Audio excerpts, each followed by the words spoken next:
Hi, I'm mxmtoon, and these are records in my life.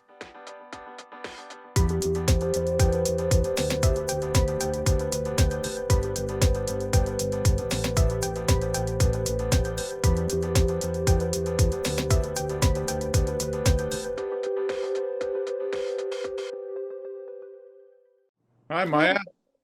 how's it going? Thank you so much for being on Records in My Life. How are you today? I'm doing well. Yeah. You're doing well? That's good. That's good. You look like you're in a good mood. You were smiling right away, so Oh that's my gosh. Well, I've got my cat next to me, hanging oh, out with me. Things are pretty all right in the world. Yeah. what's Kitty's name? Cranky. That's so She's in a great. good mood, so that's why I'm in a good mood. I mean, exciting times. Your new record just dropped about 2 to 3 weeks ago. Can you tell us a bit about it and who you collaborated with, where you recorded it, and all those exciting details?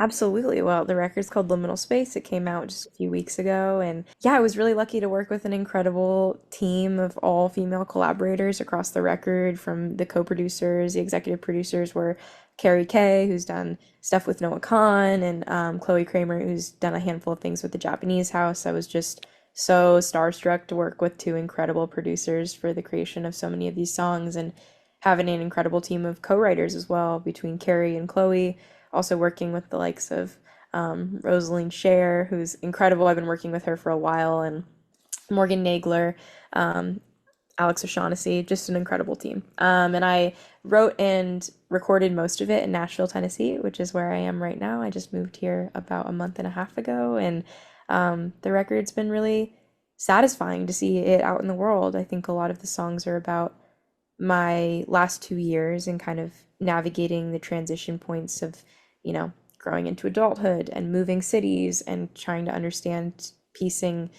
familial obligation with also individual dreams together in my life. And the whole album is just about that, kind of being suspended in the unknown. So I'm really happy that it's out in the world.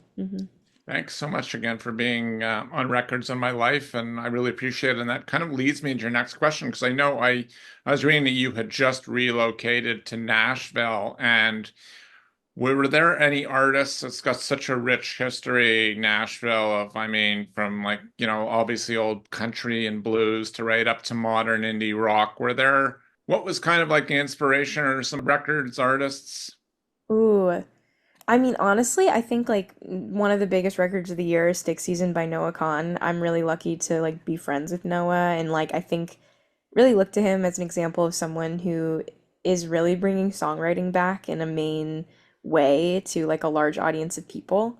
I would say that I still feel like the decision to move to Nashville was largely like of my own volition. I think I'm also learning actively about the music history of the city. I know Nashville has such a rich history, but I'm also very much like a learner. I think that I have a long way to go in kind of understanding the diverse set of voices and musicians that live here and exist here. But honestly, I think that was part of it, was just knowing that there was a lot for me to learn that I could learn from living in Nashville.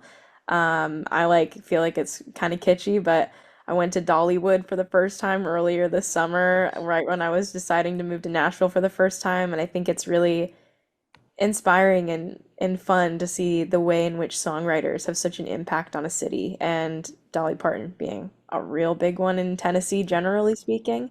But yeah, it's just really cool to see the footprint.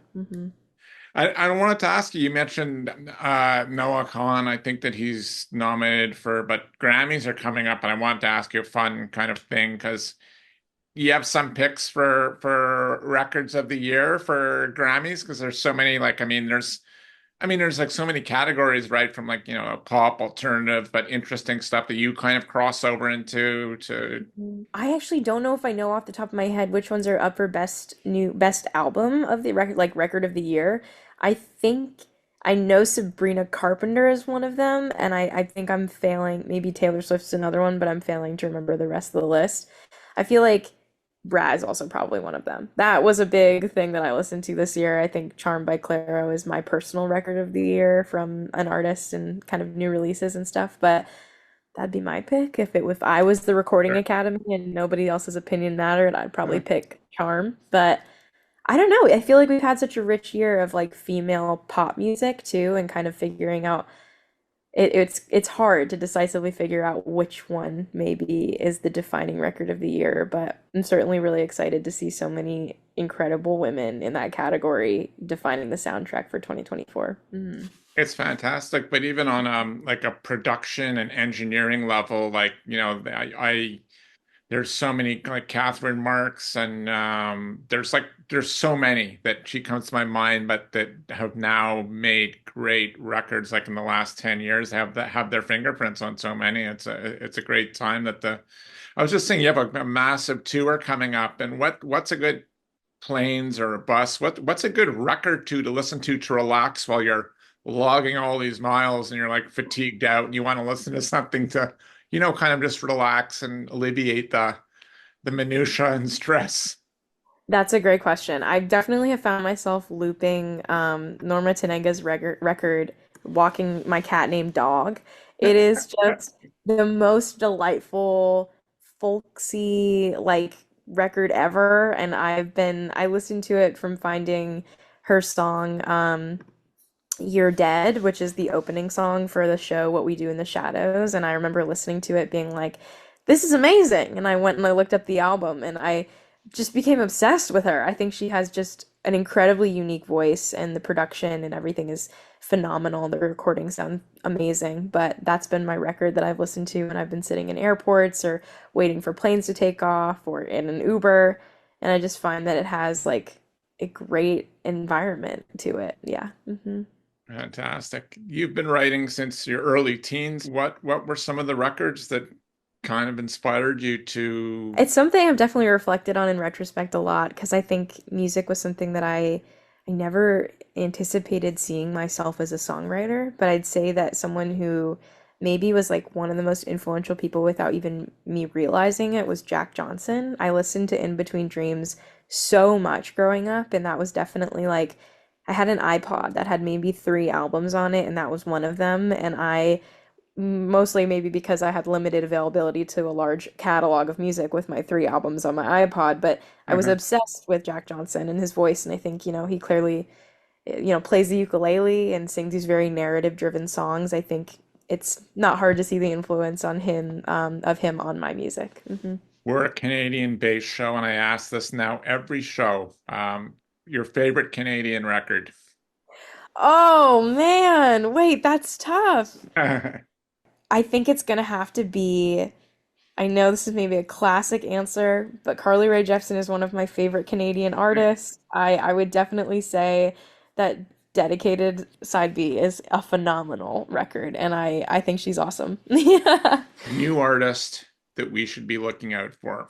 They're not new by any means, but Arlo Parks is definitely one of the defining artists of my year so far, and I can't imagine that they'll stop being an incredible musician in the future. So if you're not aware of Arlo Parks yet, you should be. Oh, Maya, you've been a great sport. You're smiling. I mean, you're having a great time. Despite the fact that you have a Nashville Predators, I think, jersey on your wall, and I'm a I Montreal do. fan.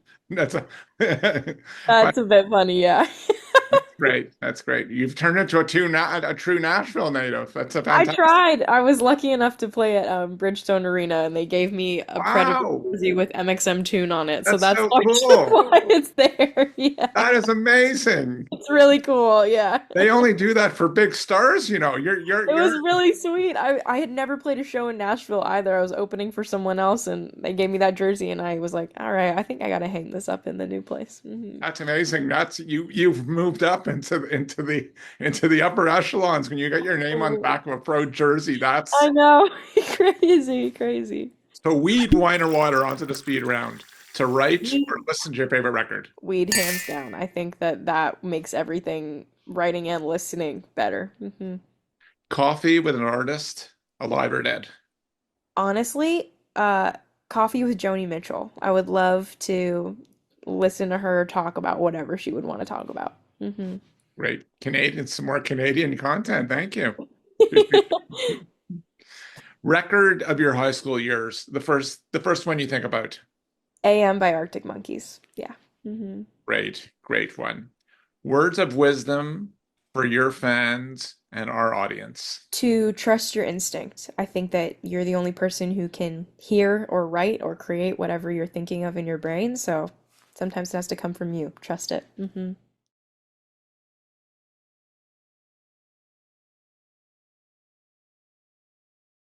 The show is really nothing without you.